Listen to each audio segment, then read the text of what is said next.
निछावर किया है। उसे खातिर अब तोनी के भी तैयारी करे तो क्या कि विनोद बाबू अब केवल मूर्ति में नहीं रहता है।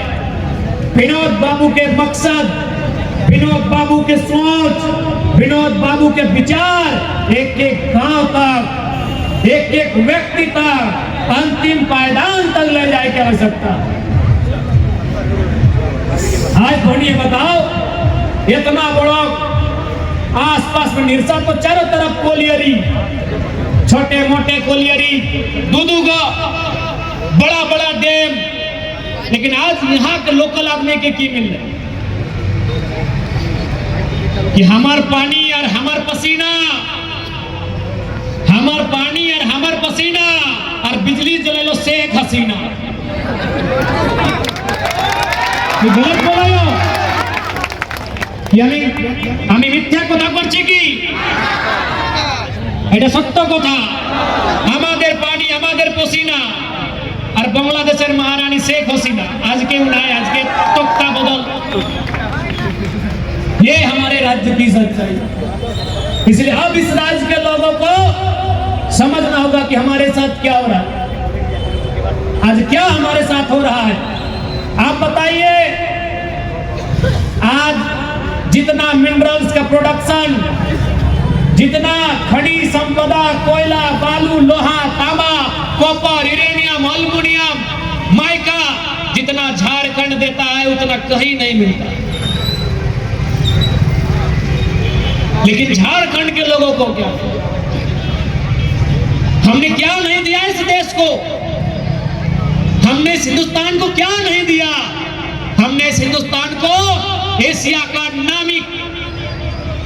नामी कारखाना सिंदरी दिया। हमने इस देश को एशिया का नामी गोमिया का बारूद कारखाना दिया। हमने इस देश को एशिया का नामी पीएसएल का प्लांट दिया।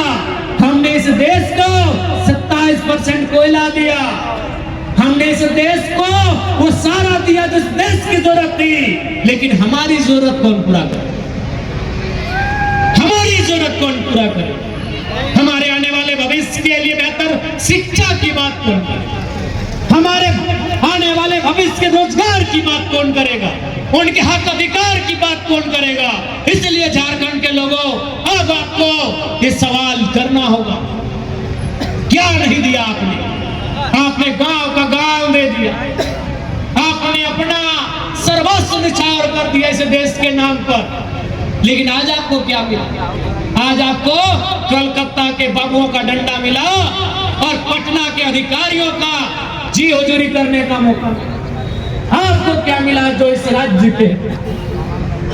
और जब हम इन बातों को कहते हैं तो लोग बोलेंगे कि बाहरी भीतरी करते थे। हम तो बोले कि भाई, विशेषकर यूपी बिहार के लोग, कि अगर आपके बाप का जमीन कोई ले लेता 2 एकड़, 4 एकड़, 5 एकड़ और आपको वहां से निकाल देता तो आप क्या करते? अरे ये तो झारखंड है कि यहाँ लोग धरना देते हैं। अगर यूपी बिहार होता तो कंपनी फैक्ट्री लोग पे बम मार के बाहर कर देते। सच्चाई है। अगर जो दुर्दशा झारखंडियों के साथ हो रही है, क्योंकि सबसे ज्यादा हम लोग जब स्थानीयता की बात करते हैं, लोकल की बात करते हैं, तो हमारे यूपी और बिहार से जो भाई लोग आए उनको चिढ़ लगता है। सच बोल रहे हैं। अगर ये यूपी बिहार होता कि हमारे बाबूजी का जमीन में फैक्ट्री है, हमारे बाबूजी का जमीन में परियोजना है और हमको वहां नौकरी नहीं मिलता है, वह बम मार देते फैक्ट्री। ये तो झारखंड के धरने में बैठा है, ये तो झारखंड की भूख हड़ताल में बैठा है, ये तो झारखंड की अनशन में बैठा है। यूपी बिहार होता तो भी फैक्ट्री वालों को पता चलता कि बाबूजी के जमीन खोने का दर्द क्या होता।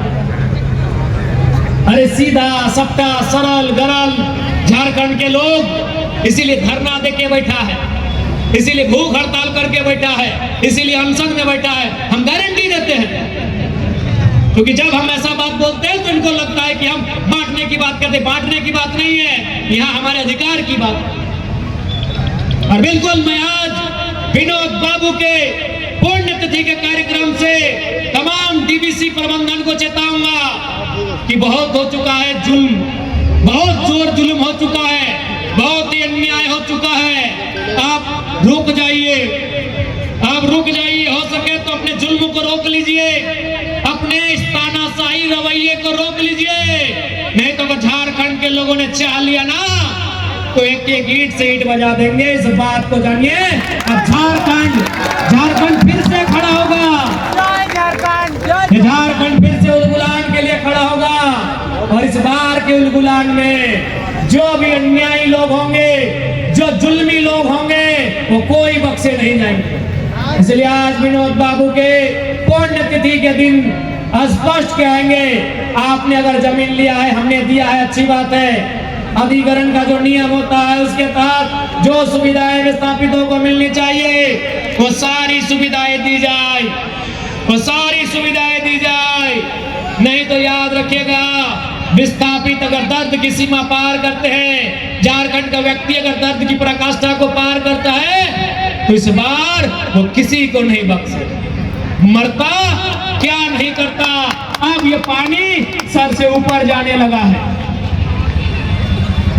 इसलिए झारखंड के लोगों, आपसे भी हमारा यही आग्रह होगा कि अब लगता है हमें एक नए दिशा के साथ, एक नई ऊर्जा के साथ अपने अधिकार की लड़ाई की आवाज को बुलंद करना।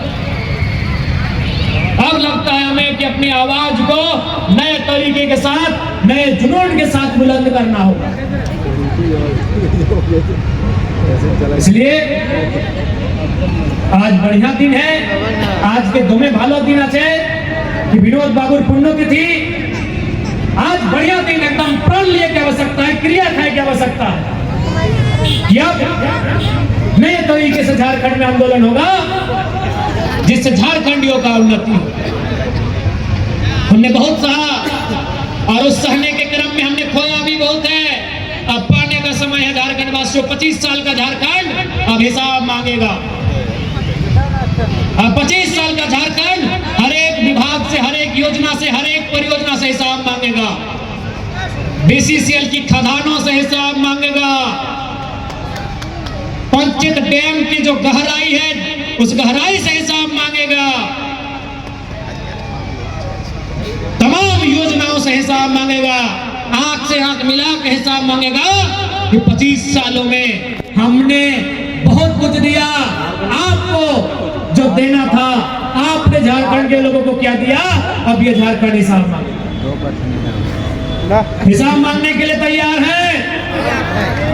झारखंड के नौजवानों, झारखंड के माताओं बहनों, झारखंड के सभी लोगों, अब हिसाब मांगना होगा। अगर हिसाब नहीं मांगा जाए तो वे लोग आपके अधिकार को नजरअंदाज कर देंगे। इसलिए अब हिसाब मांगने का समय है, रात का समय है।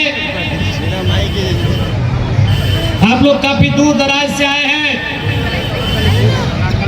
ज्यादा समय नहीं लेंगे। आज विनोद बाबू जिनके संघर्ष से इस राज्य का निर्माण हुआ, उस समय तो खैर हमारे गांवों में कहावत कहल जाल है कि मीटिंग सुने ले चले लोग माए। हमरा गांव में आवहत विनोद बाबू शिबू सोरेन ने केरा, विनोद बिहारी महतो, आसमान का वो ध्रुव तारा जिनके मेहनत से, जिनके संघर्ष से झारखंड राज्य जगमगाया है। लेकिन आज भी ऐसा लगता है उस जगमगाहट में कुछ बादलों ने, काले बादलों ने डेरा जमाया है। उन काले बादलों को वहां से दूर करना हम सबों की जिम्मेवारी है। आज विनोद बाबू का सबसे अंतिम सभी देखल हुआ कि बाकी राजनेता मंदिर मस्जिद में सीमेंट और बालू दिए के काम कर रहा थी। आज भी वही परंपरा है, धर्म के नाम पर राजनीति की परंपरा है। विनोद बाबू जिन्होंने स्कूल का नाम लेकर राजनीति किया है, और अगर ऐसे महापुरुष के दिशा में अगर हम लोग नहीं चल पाएंगे, दुर्भाग्य होगा। विनोद बाबू ने अपने जीवन काल में शिक्षा को जितना बढ़ावा दिया है, उतना झारखंड का कोई लीडर नहीं दिया। जितना उन्होंने अपने जीवन में स्कूल कॉलेज बनाने में अपना धन दान दिया है, उतना शायद ही झारखंड के इतिहास में किसी राजनेता ने। उनको जिस टाइम विनोद बाबू का दौर था, आभास कर चुके थे, विनोद बाबू आभास कर चुके थे कि अब खेती बाड़ी हम लोग का मूल पहचान तो है, आज भी है, लेकिन अब शिक्षा की क्रांति के साथ तो आपको चलना होगा। इसलिए आज देखिएगा जितना स्कूल कॉलेज है, सब उस समय जो भी लोग थे, गांव के लोग चाहे किसी समाज के रहे, उन्होंने जमीन दिया था स्कूल बनाने को।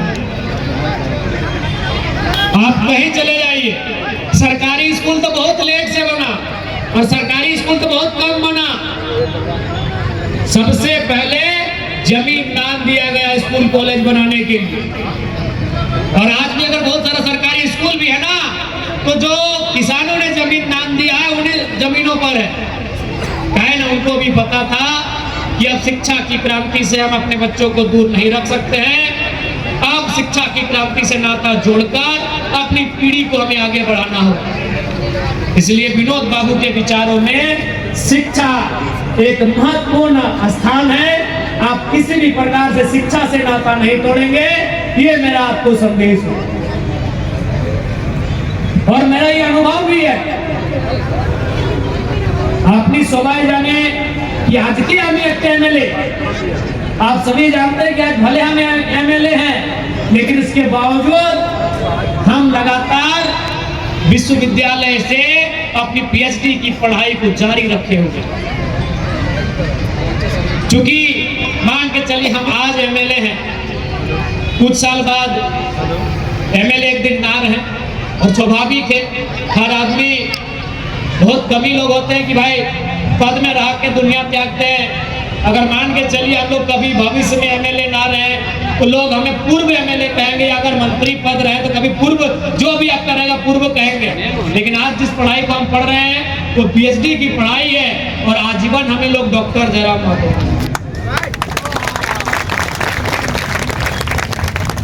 इसलिए शिक्षा से नाता बिल्कुल नहीं तोड़िए। शिक्षा ही है जो हमारे राज्य को संवारेगी, शिक्षा ही है जो हमारे भविष्य को संवारेगी, शिक्षा ही है जो हमारे आने वाले पीढ़ी को संवारेगी। इसलिए विनोद बाबू यानी पढ़ो और शिक्षा से नाता बिल्कुल भी नहीं। और আপনি তো আমাদের ভালো, আপনার পরিস্থিতি ভালো, আপনার स्थिति ভালো, আপনার आमदनी ভালো। आप सोच के देखिए, हम जिस परिवार से आते हैं, जब हमारे पिताजी का देहांत हुआ था, जब हमारे पिताजी का स्वर्गवास हुआ था, हम 1.5-2 साल के थे। हमारा छोटा भाई माँ की पेट में था, और वहां से हमारी माँ ने पढ़ा लिखा कर आज हमें यहाँ तक का सफर तय कराया। मानते हैं कि आशीर्वाद जनता का था, लेकिन उस विकट परिस्थिति से अगर हम यहाँ तक आए हैं तो केवल अपनी शिक्षा के दम पे आए हैं, अपनी पढ़ाई के दम पर आए हैं। इसलिए मैं अपने तमाम भाइयों बहनों से कहूंगा, क्योंकि विनोद बाबू का नाम हो, विनोद बाबू की बात हो और शिक्षा की बात ना हो, तो विनोद बाबू के विचारों के साथ बेईमानी हो। इसलिए पढ़िए, मन लगाकर पढ़िए और अपने आप को गढ़िए। आप पढ़ेंगे तभी अपने आप को गढ़ेंगे, और जब अपने आप को गढ़ेंगे तभी समाज को गढ़ेंगे। जब आप खुद नहीं अपने आप को गढ़ेंगे तो समाज को गढ़ पाइएगा। आप अगर खुद भूखे रहेंगे तो दूसरे को खाना नहीं खिला सकते। आप अगर खुद प्यासे रहेंगे तो अगला को पानी नहीं पिला सकते हैं। इसलिए आपको पढ़ना होगा। आप पढ़ेंगे तो आप अपने आप को गढ़ेंगे, और अपने आप को गढ़ेंगे तो समाज को गढ़ेंगे, राज्य को गढ़ेंगे, देश को गढ़ेंगे। इसलिए आपको मेहनत को, तभी सही अर्थों में विनोद बाबू का पढ़ो और लड़ो का सपना साकार होगा। और दीदी साहब, भाई मौसी काकी जेटी আপনার কে আমি এইটা একটা কথা কইতে যাই कि भाई विनोद बाबू लड़ो মানে गोतनी गोतनी फाइटिंग ना, गोतनी गोतनी नहीं लड़ दिया। विनोद बाबू लड़ो मने भाई भाई लड़ गेलो, तो हमने तो लड़ता रहली, गोतनी गोतनी लड़ गेला तो हम लड़ रहली ना, वो लड़ाई अधिकार के लिए लड़ना, ये आपको ध्यान रखना है। तभी विनोद बाबू को शक्ति श्रद्धांजलि होगी, विनोद बाबू के रास्ते का सही अनुपालन होगा। जब उनके विचारों पे हम आगे और भारी संख्या में यहाँ नए पीढ़ी के भाई बहन लोग आए हैं, ये आपका कर्तव्य बनता है कि हम कैसे उस महापुरुष के सपनों को साकार कर सकते। और विशेष ठंडा के दिन आए तो सभी थोड़ा सा ठंडास में अपन आप के बचाए के रखिया, बहुत जोर ठंडा दे रहा, इसलिए जाते जाते हमें अटक यह चाहिए कि ठंडा बहुत ज्यादा है, सभी ने अपन आप के बचाए के रखिया, बढ़िया से रहिया और विशेषकर इधर सबके और बूढ़ा बूढ़ी सबके ध्यान रखिया। बाकी तो खैर नौजवान सब कैसे तनी एडजस्ट कर लगा ठंडा के, लेकिन इधर सबके और बूढ़ा सबके तनी ध्यान रखिया। जितना दीदी सब टॉनिक तो सांस गिला तो सांस लग ध्यान रखिया, ऐसा नहीं जाए नहीं ऐसा नहीं, सांस सबको ध्यान रखिया। टॉनिक से हमारे अटे संधि अपील रहता है और ज्यादा समय नहीं लगो। अंत में हटाए का मान कि भले विधायक डुमरी विधानसभा से ही है, लेकिन निरसा के समस्या के साथ हमने खड़ा ही है। जब जब निरसा के माटी की हमने की जरूरत पड़ता है, हमने के संगठन तो उन्हीं के साथ खड़ा है। पुनः ज्यादा समय नहीं अपन बात के हम विराम न बहन